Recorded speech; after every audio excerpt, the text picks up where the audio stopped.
ایک دفعہ کا ذکر ہے کہ ایک چھوٹے سے گاؤں میں ایک لڑکا رہتا تھا جس کا نام احمد تھا۔ احمد بہت غریب تھا لیکن سچا اور ایماندار تھا۔ وہ روزانہ جنگل سے لکڑیاں کاٹ کر بازار میں بیچتا اور اسی سے اپنا گزارا کرتا۔ ایک دن اسے جنگل میں ایک چمکدار تلوار ملی۔ وہ سمجھ گیا کہ یہ کسی کی قیمتی چیز ہے۔ وہ تلوار لے کر قریبی شہر گیا اور مسجد کے امام صاحب سے مشورہ کیا۔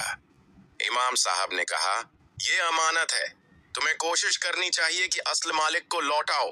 احمد نے بازار میں اعلان کروایا کہ ایک قیمتی تلوار ملی ہے، جس کا مالک ہو وہ نشانیاں بتا کر لے جائے۔ کچھ دن بعد ایک بزرگ آئے جنہوں نے تلوار کی مکمل نشانیاں بتائیں۔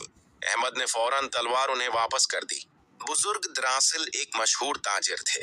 انہوں نے احمد کی ایمانداری سے متاثر ہو کر اسے اپنے کاروبار میں شریک کر لیا۔ وقت کے ساتھ احمد ایک کامیاب اور نیک تاجر بن گیا۔